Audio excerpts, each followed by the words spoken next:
pegar também, tá? Iniciei a gravação aqui, ok, isso.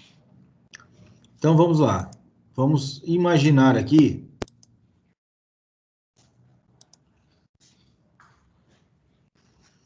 Nós vamos imaginar. Acho que eu não compartilhei a tela, né? Deixa eu compartilhar aqui.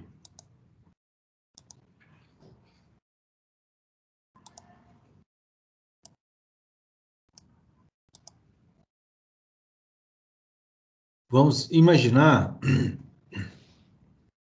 que cada quadradinho desse amarelo seria um lote onde tem 3 sobrados. Então, nós fomos contratados aí para construir em todos esses lotes, no total aí são 640 lotes, daria um total de 1.920 sobrados. E nossa obra, ela vai durar 24 meses. Então, estou botando um contexto para que a gente possa só simular aí os nossos indiretos e totalizar o custo indireto. O que vocês vão fazer lá na frente, né? Vocês não tem mais levantamento de quantitativos aqui, tá? Vamos considerar que as quantidades já estão todas levantadas, que as planilhas lá que vocês fizeram dos 3 sobradinhos. E se a gente considerar que cada quadradinho desse aqui é um lote, o azul são as ruas, então é um loteamento. Então, nesse loteamento, a gente tem 640 lotes, 640 vezes 3 sobradinhos, a gente conseguiria fazer 1.920 sobrados. E a gente entendeu que, para fazer esses 1.920 sobrados, a gente, 24 meses é o prazo, 2 anos é o prazo ideal. Então, nós vamos receber toda a terraplanagem pronta, a gente já recebe os lotes prontos, a gente só vai construir os sobrados. Nós não fazemos parte da infraestrutura. Porque no loteamento, aí a gente tem redes de águas pluviais, rede de esgoto, rede de água potável, eletrificação, iluminação pública, asfalto, meio-fio, um monte de coisa. Nós não vamos fazer isso. A gente foi contratado pura e simplesmente para fazer os sobrados. Então, dentro desse contexto, aí isso aí é uma entrega que vocês vão fazer daqui a 15 dias, tá? Sem ser essa próxima aula agora. Na próxima aula, vocês vão entregar os custos indiretos. Eu vou fazer um passo a passo e vou já entregar as planilhas para vocês, dos custos indiretos. E o custo total. O que vai ser o custo total do trabalho de vocês? Vai ser multiplicar pelo total da obra, né? Vocês fizeram para 3 sobrados, agora vocês vão fazer para 1.924. Ou seja, vocês vão multiplicar todas as quantidades de vocês por 640, né? Que para cada lotezinho desse aqui, 3 sobrados, são 640 sobrados, é só pegar a planilha, multiplicar por 640 que vocês vão ter o total. Então, vocês vão apresentar isso, os custos diretos, nós vamos ver hoje. Os custos diretos totais, a gente já viu, só que vocês vão acrescentar, multiplicar por 640 todas as quantidades de vocês. E vocês vão lá voltar no capítulo de venda e BDI, que nós já estudamos, e vocês vão colocar lá qual que é o BDI para esse empreendimento. Tá? Professor, Sim. Tocando nesse assunto do BDI, que eu lembro quando a gente estudou, né? Aí tinha aquelas taxas, né? Taxa de administração. Isso. Tem várias... Aquilo ali é fixo ou varia de empresa? Aquilo ali é fixo? A gente mantém aquilo ali? Mantém aquilo da aula, mas as empresas interpretam diferente. Diferente a taxa de administração, né? Bonificação, né, que a bonificação é o lucro. Quantos por cento de lucro que eu quero ter? 10, 15, 20, 30%, 1.000%, né? 15% tá bom. Até 15%? 15%, depende, isso aí o empreendedor é que define, né? Mas lucro líquido mesmo, no empreendimento em torno de 15% a 30%, né? Quando a obra é rápida, assim, né? BDI. Aí o DI é despesas indiretas. Aí, nas despesas indiretas, aí não é o custo indireto da obra, tá? É separado. As despesas indiretas são aquelas despesas lá, o escritório, advogado, dinheiro para fazer para participar da licitação, né? O custo do orçamentista, o custo lá do comprador, dos suprimentos, diretoria e os impostos, né? Então, aí vocês vão rever lá o capítulo de vendas e BDI para aplicar na planilha de vocês. Hoje nós vamos tratar aqui do custo indireto, tá? Desse custo indireto que eu estou sinalizando aqui para vocês. Nós vamos tratar hoje aqui, vou falar um pouco com vocês, nós vamos construir aqui juntos, depois eu vou deixar a planilha lá no blog para vocês, dos custos indiretos. Então, como que a gente parte, né, para a gente poder fazer isso aí? Então, acompanhe aí, para a gente não se perder. Então, eu vou apresentar a planilha. A gente precisa, primeiro, pelo menos, esboçar um cronograma macro, tá? Esse cronograma macro que eu chamo, que eu fiz aqui, ele não é exatamente da obra do sobrado, tá? Estou só apresentando para vocês. Nesse cronograma macro, essa planilha completinha aqui eu vou entregar para vocês, tá? A gente tem lá as atividades e a gente minimamente coloca lá o prazo de cada atividade, sem muitos detalhes, tá? É só para a gente definir um horizonte de tempo de obra, né? Então, movimento de terra, 2 meses, aí vocês vão definir aí. Lembrando que o de vocês, a gente está definindo que são 24 meses, né? Então, a gente estaria parando aqui, ó. Né? 24 meses. Movimento de terra, infraestrutura, aí vocês já têm na planilha de vocês. Vocês vão colocar aqui os itens de planilha de vocês e definir um cronograma. Precisa estar exato para o nosso... Professor, Sim, o senhor está mudando a tela aí? eu estou com a planilha Excel aberta. Ah, porque a minha não abriu, não. Não sei se é só para mim. Para mim tá normal, professor. Tô vendo lá a planilha do senhor também. Tô vendo o senhor mexendo na planilha normal aí. Então eu vou sair aqui, então, porque eu vou entrar de novo. Ok.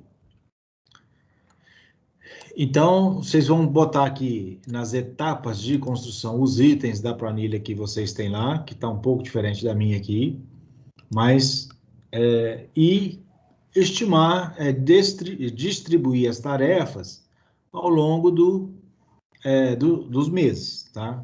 É um cronograma macro, onde a gente tem uma assertividade da experiência de obra que a gente vem fazendo, mas ele não necessariamente ele é o real. Mas a partir dele eu detalho e tento que daí para frente tudo seja muito parecido com ele, né? Aí na infraestrutura a gente tem lá 3, 4, 5 itens. Na superestrutura a gente tem lá concreto, forma e armação. Eu não vou pôr só a estrutura aqui. Então, o movimento de terra eu optei aqui por fazer no primeiro mês, que esse movimento de terra meu aqui não é a terraplenagem, é só o movimento de limpeza do lote. Infraestrutura, aí está aqui 5 meses. Aí o que é infraestrutura? Seria fazer todas as fundações dos 640 lotes, dos 1.000 e poucos sobrados que a gente está fazendo lá. E a gente fazer isso para todas as atividades. No meu caso aqui eu tenho forno, no de vocês a gente não colocou forro, né? Então, aquele que não tiver, não coloca. Vocês vão colocar aqui exatamente o que tem na planilha de vocês. Aí, dessa maneira que eu estou fazendo aqui, é mais ou menos como a gente pratica no mercado. E a gente coloca aqui, eu separei aqui só para vocês verem, um período de infraestrutura, um período de estrutura, aí a gente classifica a parte de revestimentos, tudo que leva cimento, água e cimento, alvenaria, a gente chama de obra bruta, tá? Obra bruta é alvenaria, reboco, chapisco, reboco, emboço, a instalação pesada, isso a gente chama de obra bruta. E depois a gente tem as obras de acabamento, né? O que são as obras de acabamento? Revestimento cerâmico, emassamento, pinturas, e depois, no finalzinho, obra fina. Obra fina, que seria colocar louças, metais, as caixinhas, as tampinhas do interruptor e tomada, são aqueles detalhes finais da obra ali, a gente chama de obra fina. E aqui apresentando um período de manutenção, que a gente chama de assistência técnica, que é, pela legislação, né, a gente tem, somos responsáveis por segurança e solidez durante 5 anos. Então, durante 5 anos, acaba que todo mundo presta assistência técnica. Mas quando a gente faz um orçamento, a gente concentra essas atividades nos primeiros 6 meses, acaba que onera um pouco esses primeiros 6 meses, mas é assim que o mercado pratica, ou às vezes o primeiro ano, né? Bom, aí aqui só para... Por que eu faço desta maneira, né? A parte de infraestrutura, por exemplo, terraplenagem, fundações, eu não executo, eu tento sempre não executar durante o período de chuvas. Eu tento sempre sair fora do período de chuvas. É claro que isso depende de cidade para cidade, mas Brasília é muito característico. Começa a chover em setembro, vai até março. Então, se eu puder fazer as minhas fundações de março a setembro, eu vou ter mais produtividade, vai ser menos oneroso para mim. E aí eu encaixo isso, o meu trecho de infraestrutura, principalmente, essa planilha que eu estou movimentando aqui. Professor, Sim, então o início da minha obra é o que determina, né, aí nesse caso. você que determina. Eu estou falando assim as boas práticas, entendeu? Se você for... As chuvas, elas são diferentes para cada lugar. Esse quadradinho que eu estou mostrando para vocês aí em tela é o mapa das chuvas aqui do DF, do ano de 2016. Aí a gente pode conseguir isso atualizado no IMET. Vai lá no site do IMET e ele vai dar quanto que choveu no último ano, quantos milímetros de chuva teve por mês, tá? Então, aí a gente percebe, ó, chove bastante, ó, de janeiro a março, e setembro começa as chuvas, chove de outubro bastante, né, até janeiro. Não sei se vocês estão conseguindo perceber aí. Então, eu Sim, professor. tenho um vazio aqui, ó, esse vazio aqui é o espaço entre março e setembro. Então, o ideal das minhas fundações é que eu execute nesse período. Eu tento encaixar as minhas fundações, né, eu tento encaixar ela nesse período aqui, para mim poder... É claro que isso, se eu tiver essa liberdade de escolher a minha obra, eu fazer dessa maneira. O restante meio que independe, né? Assim, onde impacta mais as chuvas é na terraplanagem. Então eu tenho que estudar o local onde eu vou fazer. A gente tem esses mapas para o Brasil inteiro, é só acessar o IMET lá que a gente consegue ver. Então vai no Rio de Janeiro, o comportamento é diferente, vai em Manaus, chove todo dia, é diferente. Então a gente tenta encaixar a nossa obra nesse comportamento. Mas isso aqui eu estou mostrando para vocês, não tem muito a ver com o indireto, mas tem a ver com a estratégia de executar a obra, tá? É muito mais uma curiosidade do que efetivamente o trabalho de vocês, tá?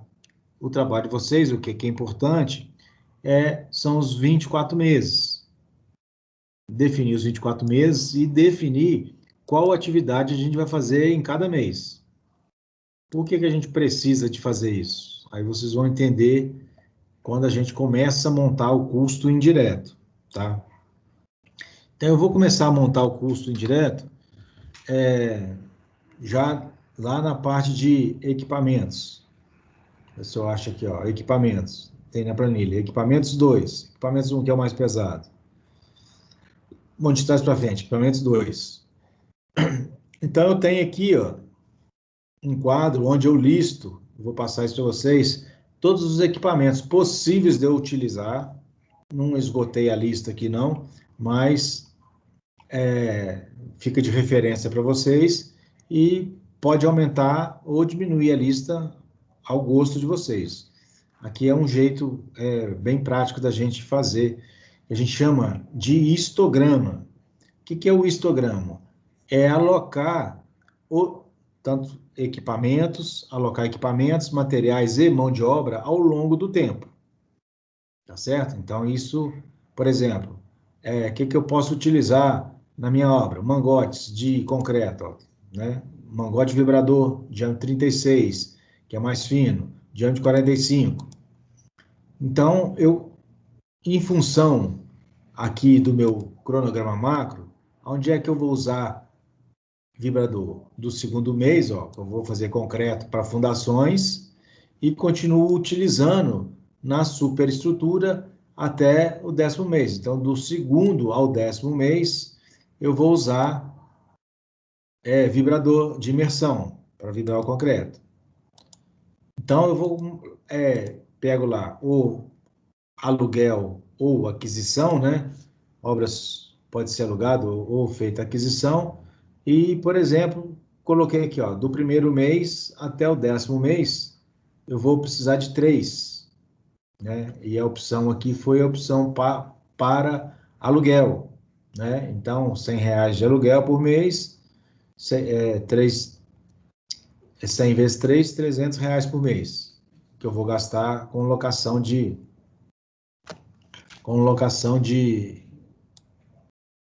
vibrador de imersão. Vocês conseguiram compreender qual que é a filosofia? Como que a gente monta o... Sim. Ali, professor, no caso ali de aquisição é compra, né? Eu tenho duas opções, compra ou aluga, né? Ou compra, eu posso ter essa opção. Na verdade, a gente sempre estuda os dois casos na vida prática, né? O que é melhor, eu alugar ou eu comprar? Eu vou fazer uma obra 2 meses, eu vou comprar um mangote? Quanto custa um mangote? Aqui está 732, mas esses custos meus aqui, eles não estão atualizados. Ele está defasado aí uns 4 anos aí, mais ou menos. O aluguel é de R$ 100. Então, 2 meses, se eu vou usar, R$ 200. Quanto custa um? 732. Então, vale a pena alugar. Não, aí eu vou usar durante 24 meses. De repente, vale a pena eu comprar, né? Aí eu vou fazer o valor da compra e o valor da manutenção que eu vou ter que dar nesses mangotes. E aí a gente faz para tudo, tá, gente? A gente lista, normalmente eu faço uma lista bem grande de equipamentos aleatórios e depois eu decido se eu vou ter ou não vou ter, né? Aí fiz aqui uma lista para vocês, ó, motor esmeril de bancada. Aí é para um apoio de ferramentas, amolar a ferramenta, fazer alguma coisa que eu preciso para a obra.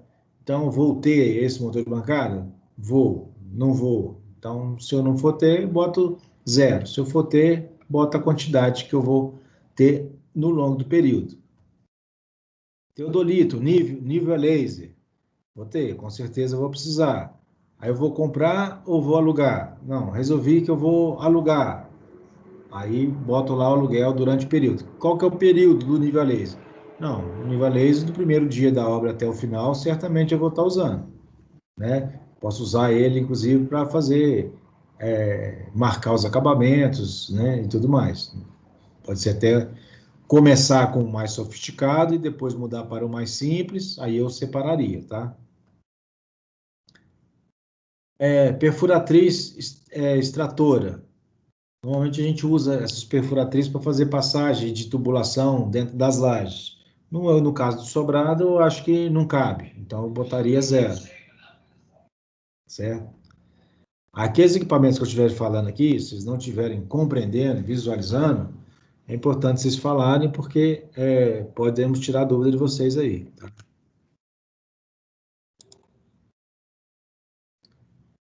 Pistola Professor, sim.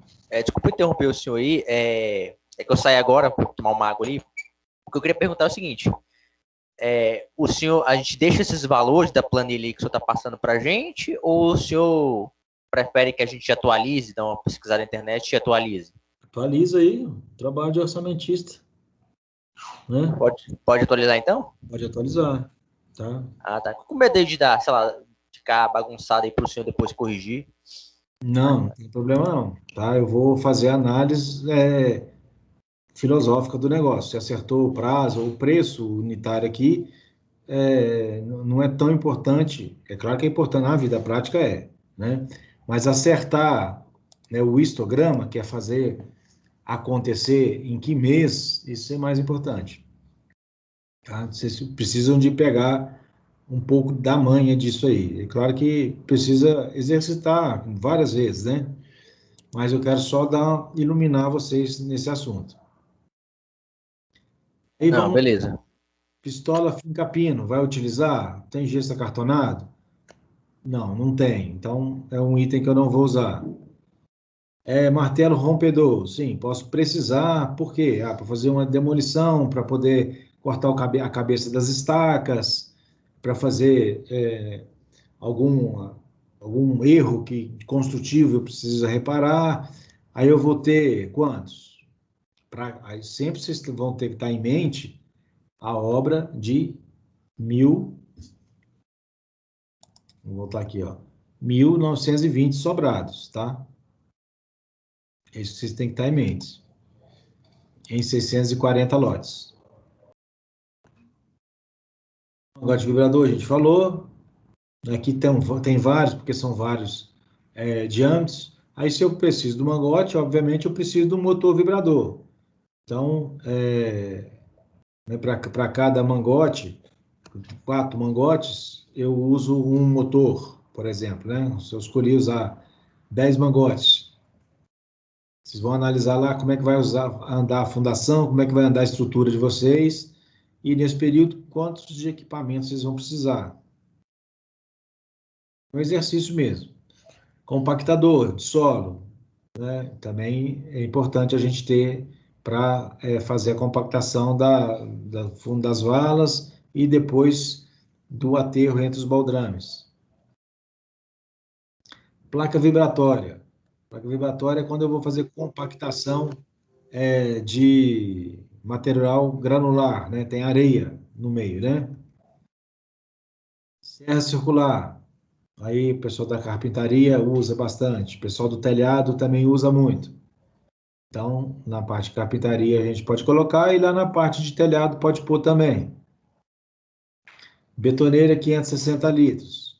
Eu vou utilizar a argamassa feita na obra, vou comprar usinada, vai vir aí eu vou comprar toda usinada, mas eu quero ter uma betoneira para poder me socorrer, se for o caso. Aí a gente aloca lá umas 2 betoneiras para a obra e pede o concreto usinado e argamassa usinada também, se possível. Bomba submersa para me socorrer na época da chuva. Estou com as valas abertas, eu preciso de esgotar a água da chuva, né? Então, eu preciso de uma bomba submersa para me socorrer. Geradora a gasolina.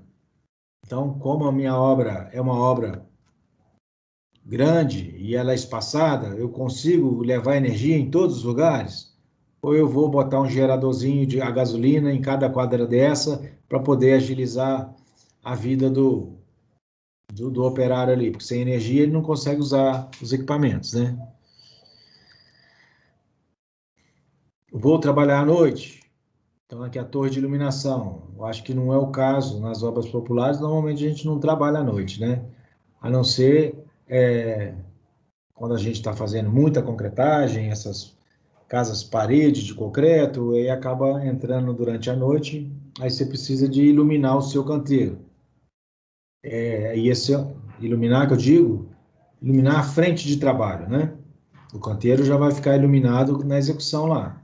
Mas lá na frente de trabalho, às vezes você vai durante a noite e você precisa de ter uma torre para iluminar a sua atividade. Aqui é uma torre móvel.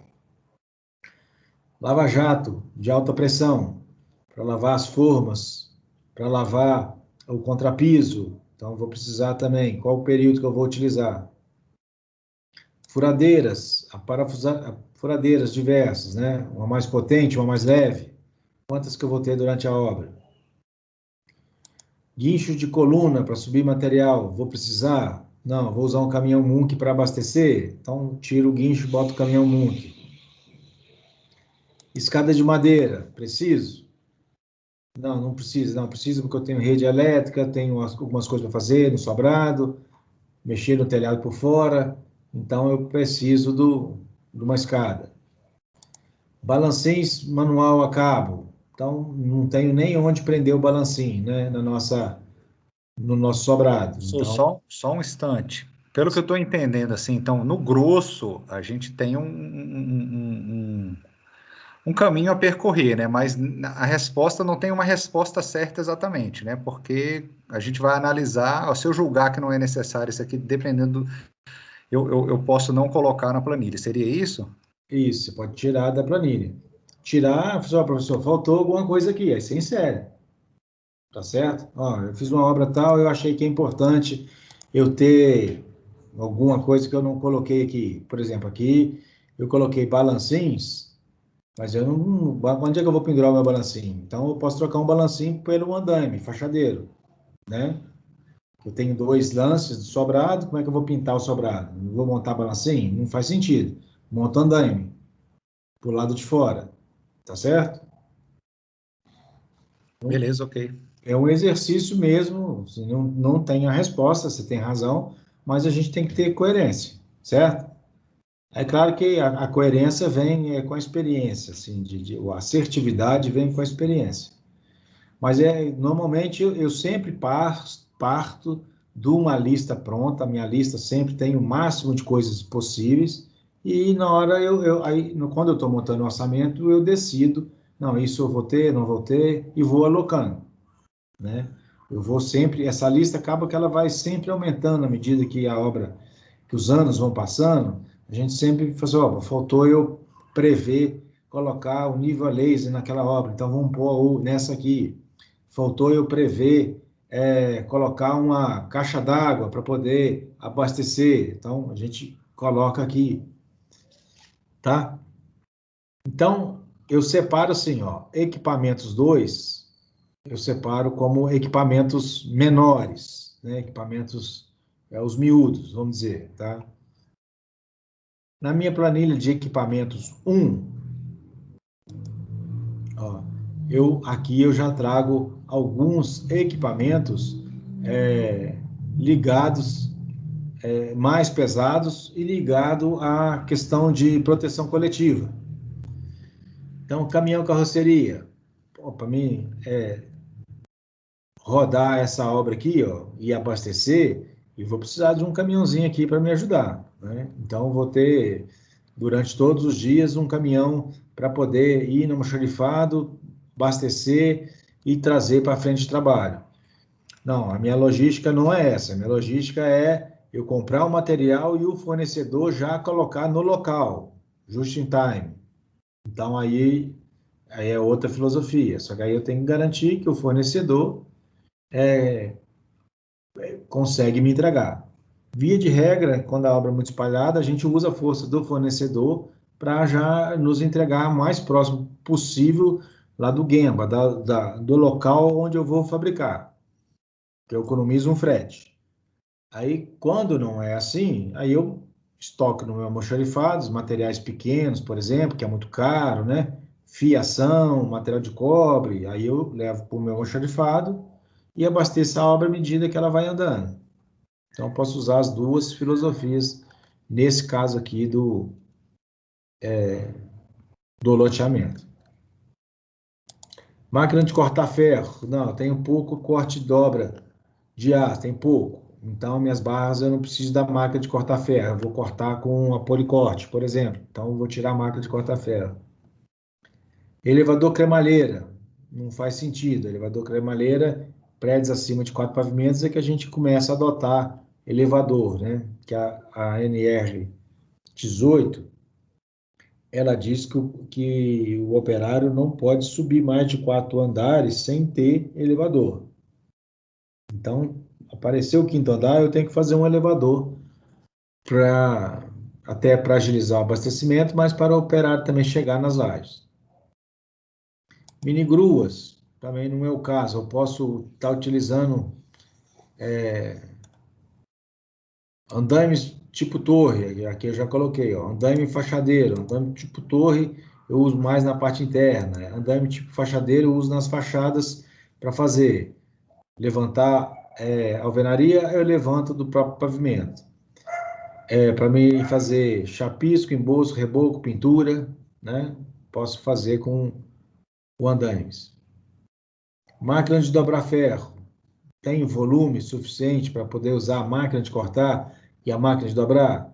Não acho que é o caso, tá? Mas tem obras que a gente monta uma central de corte e dobra pesada. Tela de sombreamento na fachada. Esse é um item importante que o reboco, né, externo de fachada, quando a gente faz ele virado para o sol, ele perde bastante resistência. Aí é uma avaliação de custo e técnica, tá? Prédios multipavimento, não tem dúvida, tem que usar o sombreamento. Um predinho de 2 pavimentos, eu vou precisar de sombrear? Aí a gente tem que avaliar. Caminhão Munk.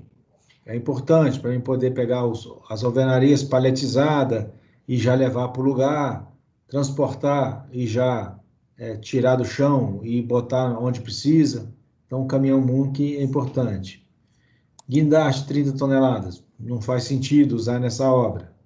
Retroescavadeira, faz muito sentido. Tem valas para abrir, fazer rede de esgoto. A retro faz muito apoio à obra.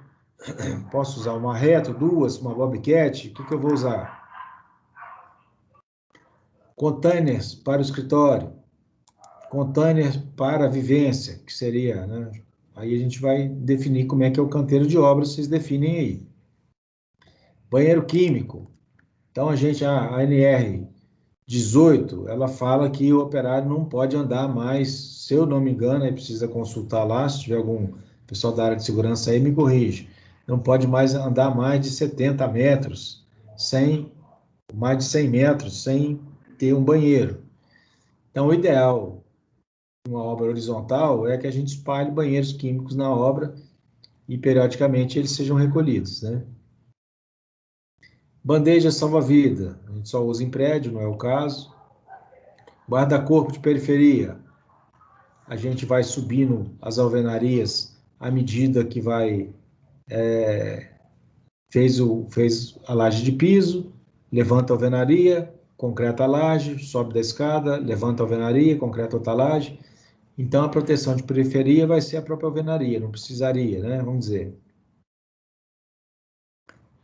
Então, aqui também é uma lista que não está esgotada. Tem coisas aqui que para o sobrado não faz nem sentido a gente usar e pode estar faltando também. Então, vocês acrescentam.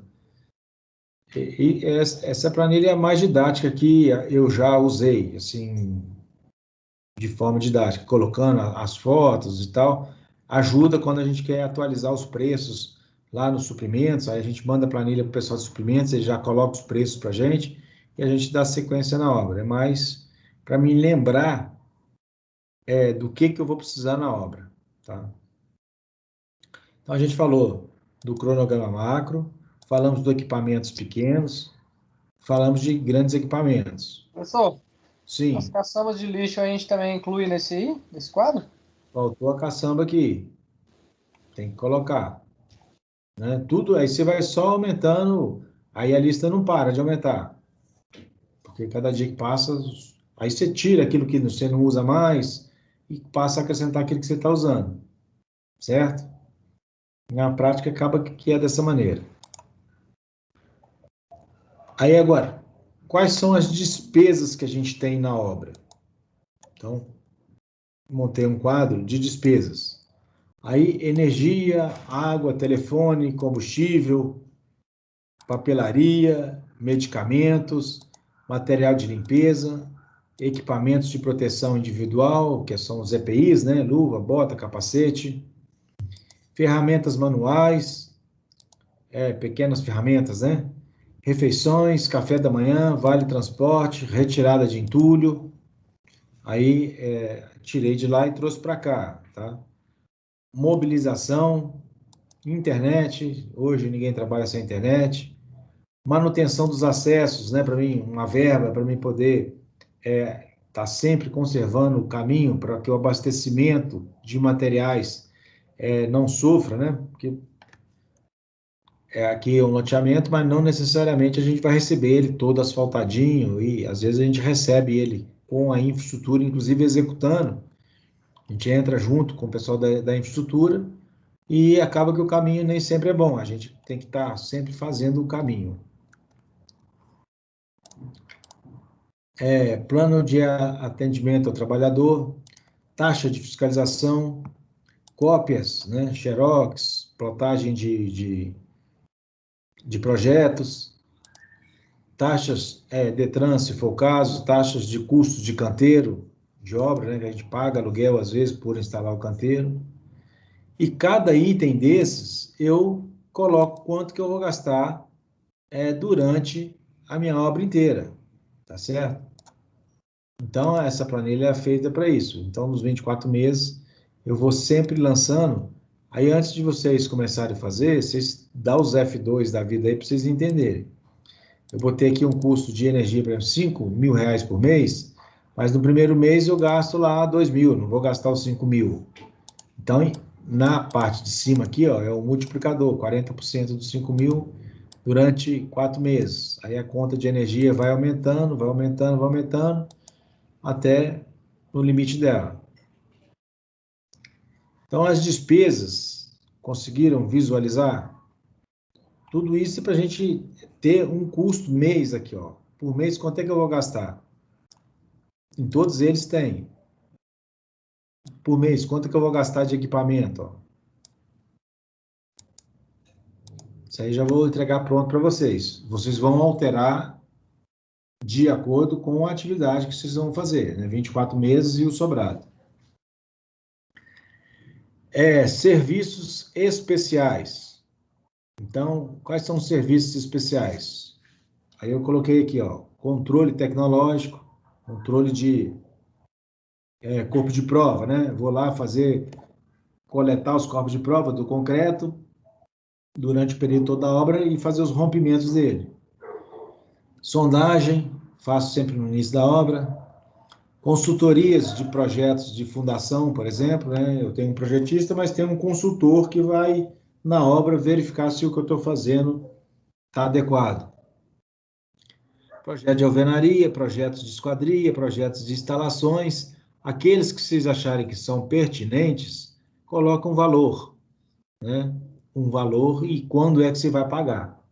Então, vamos só simular aqui, ó, um projeto de esquadrias, projeto de alvenaria. Vamos botar aqui R$3.500 para fazer um projetinho de alvenaria.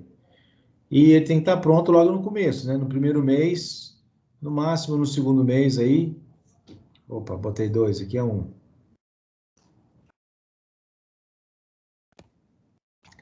Então, o meu total aqui vai ser igual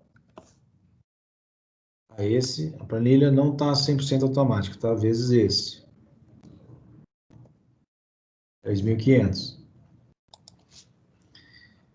Igual a esse, vezes esse. 3.000. Não, 3.500 aí seria metade no primeiro mês, né? E metade no segundo. Para dar os 1.500 lá total do projeto. E aí a gente coloca a despesa no tempo, tá? Aí a gente vai ter aqui no final também um rodapé, somando quanto que eu vou gastar mês a mês em serviços especiais. Aí tem vários aí, não é só projeto. Projetos, locação de topografia, vigilância noturna, vigilância diurna, manutenção de computadores, locação da Universo aqui, era uma obra que a gente alugava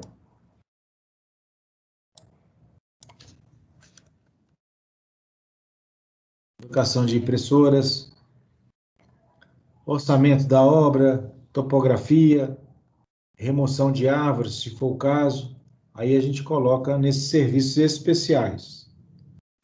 Existem vários, pessoal, estou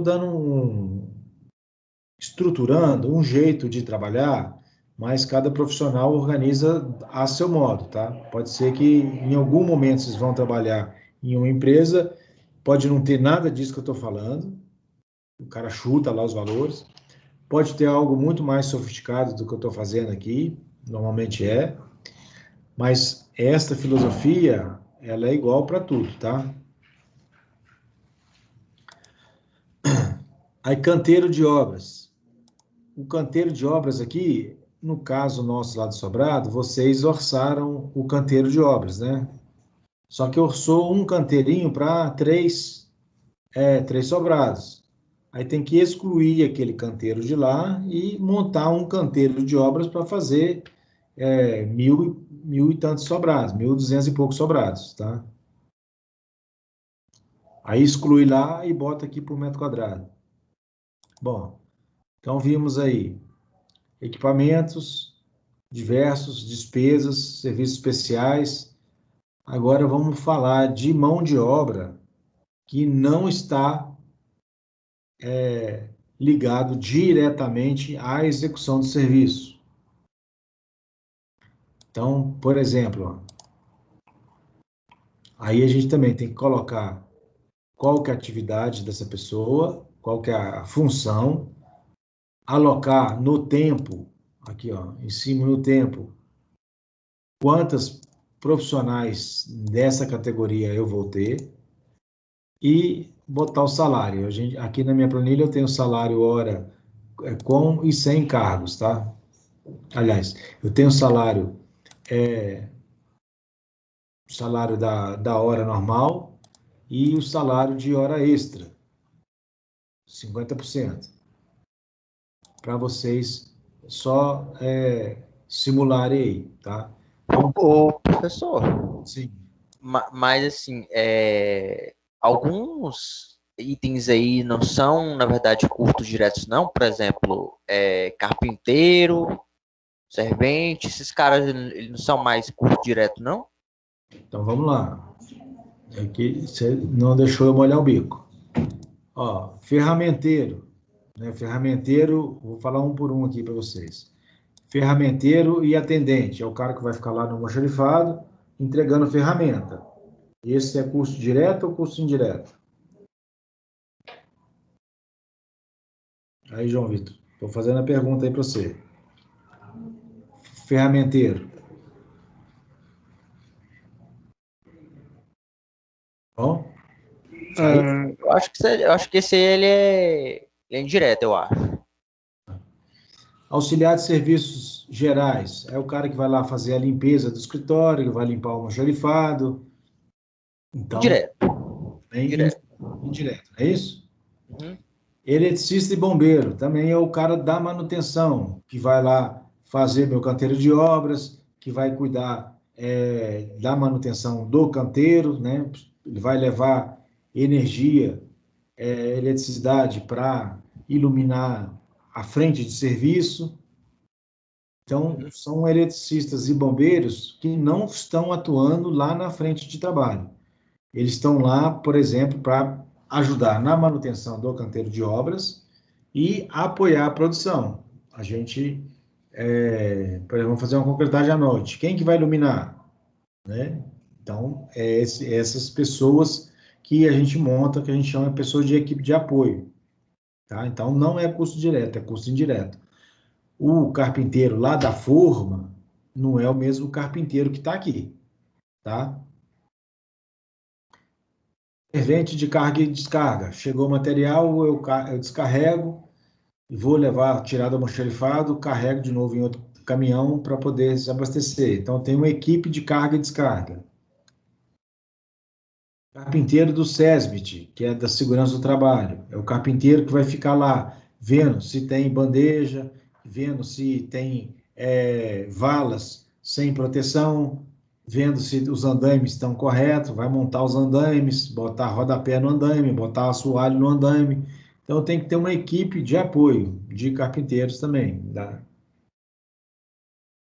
Aí tem o carpinteiro e tem o servente do SESMIT. SESMIT é Serviço de Engenharia, Segurança e Medicina do Trabalho. Servente de limpeza, administrativo, que é o cara que vai controlar o ponto do pessoal, vai fazer as medições, vai lançar a nota fiscal.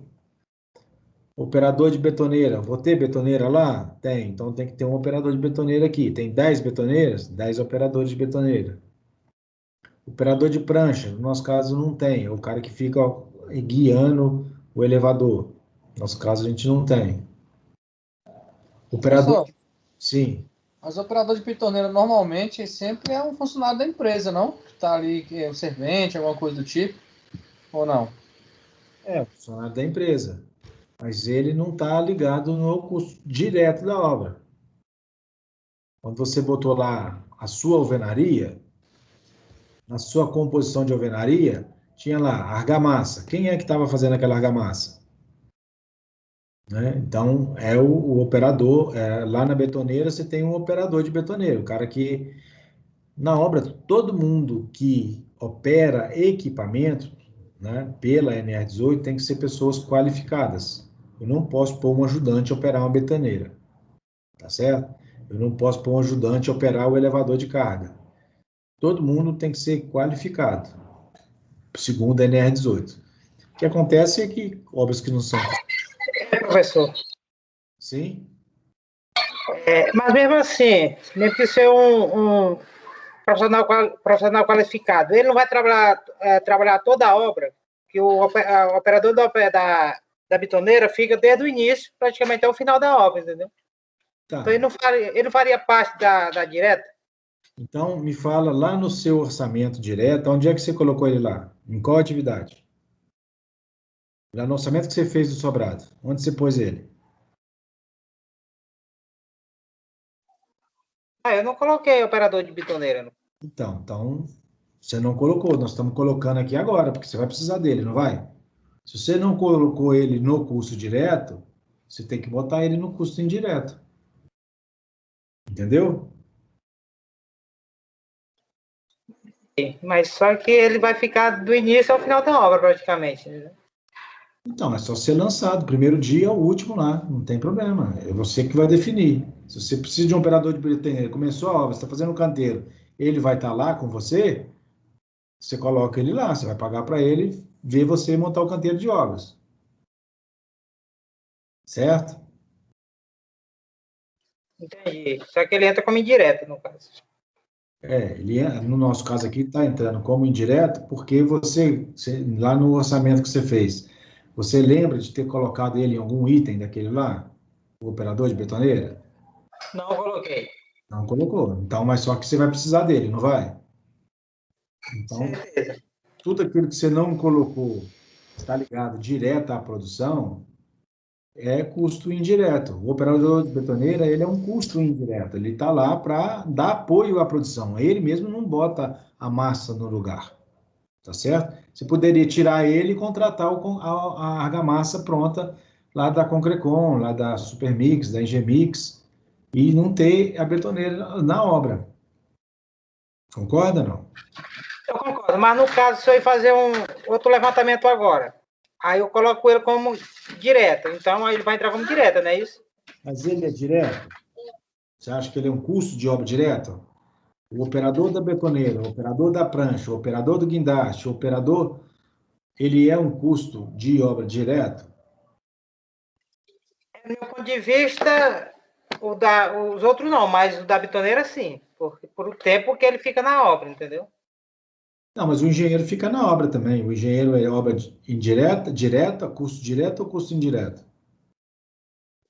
É direto, mas só que ele eu acho que não pratica, não trabalha, como se diz, na mão de obra pesada, vamos falar assim. Ele fica mais na documentação e fiscalização. Mas de qualquer forma ele trabalha, não? Oi? Mas de qualquer forma ele trabalha. Trabalha, mas ele é um custo indireto, ele não aplica. Se você for lá olhar na parede lá, você não está vendo o engenheiro, você não está vendo o Não, operador. sim, eu entendi. Entendeu? O operador de betoneira não está lá fazendo o serviço, ele é o apoio, né?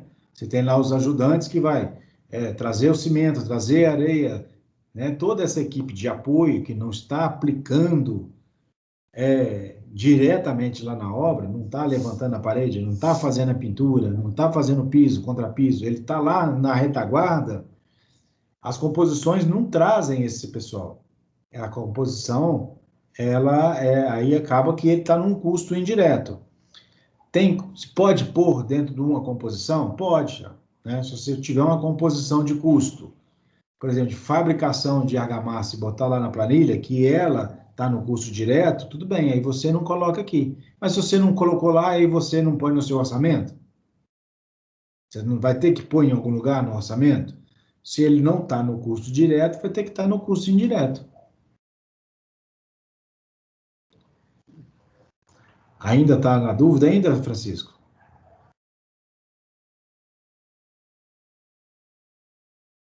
Caiu? Não, minha dúvida agora o senhor acabou de esclarecer. Se eu tivesse colocado ele no direto, não teria nada. Justamente. Entendi. Na questão, professor, eu acho que o que confundiu o colega aí foi a questão da prática. Porque no orçamento a gente coloca, muitas vezes as pessoas colocam ele como indireto, mas na prática o que a gente mais vê é o operador produzindo a massa, levando até o pedreiro, até servindo ele, entendeu? Acho que é por isso que ele está confundindo. Mas na tabela eu entendi o significado de um para o outro e o porquê que ele está sendo indireto. Aqui a gente pode, por exemplo, vamos dizer que a gente vai usar lá, dentro da composição de alvenaria, vai ter um item que a gente chama de argamassa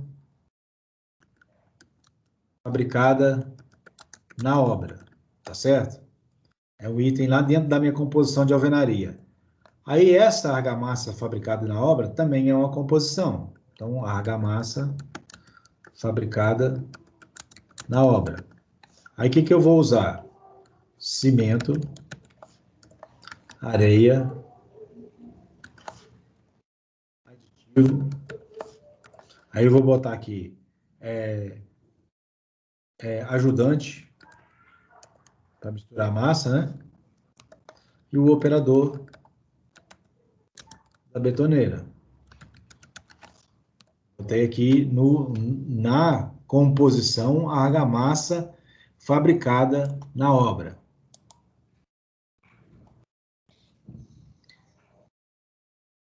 Meu Excel está dando um probleminha aqui.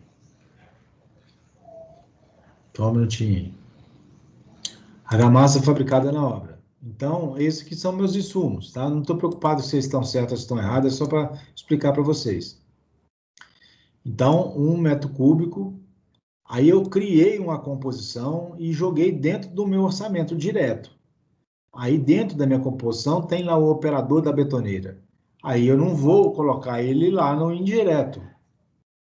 Mas nas composições que vocês fizeram, nós não temos operador de betoneira, que também não é normal a gente pôr. A gente realmente coloca no custo indireto.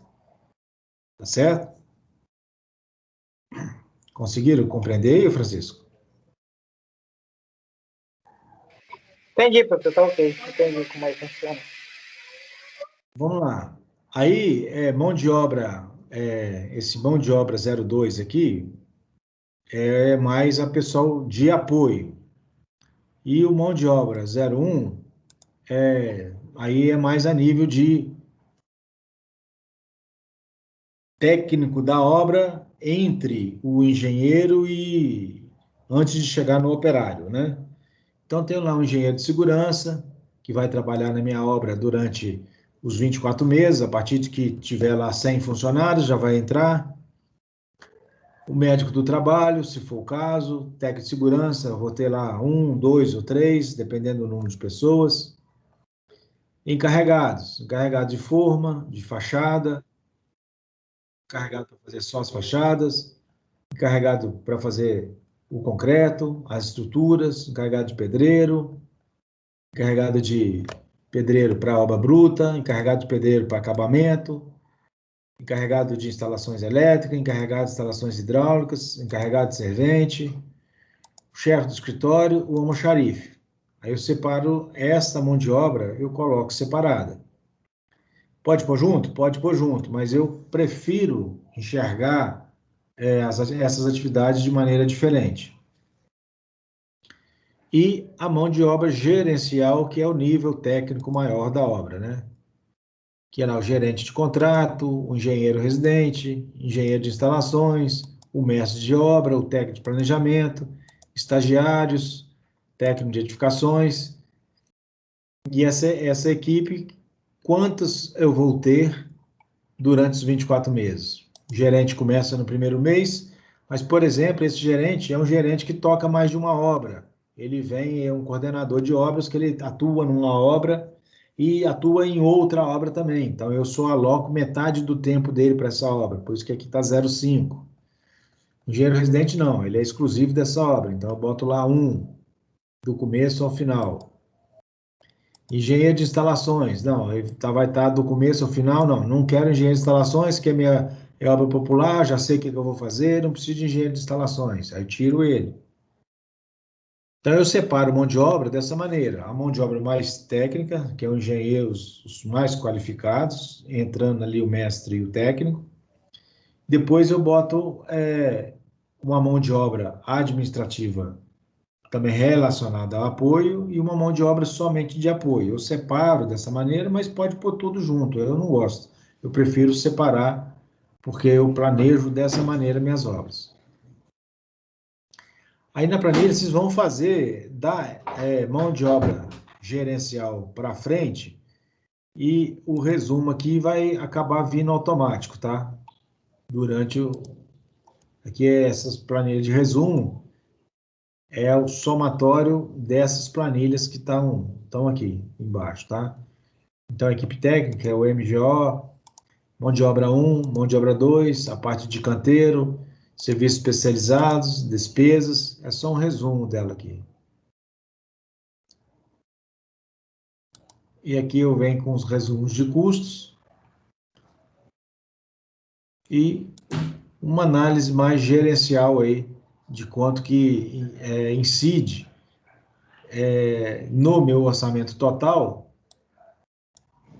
a minha mão de obras, né? Então, eu vou despesas indiretas, serviços gerais, somando tudo, quanto é que vai dar? Eu troco para cá, só tenho que fazer uma análise quanto que ela pesa em cima de toda a obra.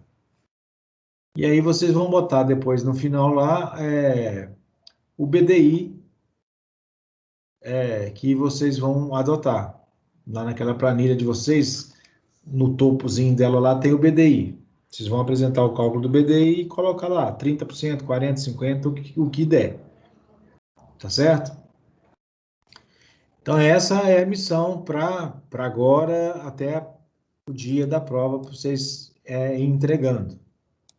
Então, gostaria muito que vocês, se quisessem já começar agora, eu fico aqui à disposição para ir tirando as dúvidas. Se não, na próxima aula, quem quiser, já apresenta, já vai tirando as dúvidas para entregar o trabalho completo, que a nossa prova, hoje é dia 15, vai ser no dia 29. Dependendo da qualidade da entrega, a gente às vezes pode avaliar somente esta entrega, tá? Professor, deixa eu me situar aqui novamente. A planilha do orçamento é para entregar na semana que vem, né? E essa, no caso, também é na semana que vem? Como que é? Eu não entendi muito bem. Ela pode ser entregue até no dia 29, que é o dia da prova. Tá, tranquilo. Certo? Na semana que vem vocês vão entregar os quadros, não é isso que a gente combinou? Sim. O quadro da NR 12721. Acho que foi isso que nós combinamos, né? Vocês vão apresentar os quadros. Tá correto? É isso que a gente combinou? Sim. Daqui 15 dias, não foi? O senhor falou no início da aula? Daqui 15 dias esse novo, não? É esse novo agora. 15 dias é o de hoje. Ok. Na semana que vem é a apresentação dos quadros da norma. Tá certo? E dia 29... É do novo, né? Dia 29 é a nossa prova e mais esse trabalho aqui, ó. Dependendo da qualidade da entrega do trabalho de vocês, eu posso dispensar a prova e valer somente a entrega do trabalho. Aí é o risco de cada um. Não, vamos dar o gás aí para não precisar de prova, não.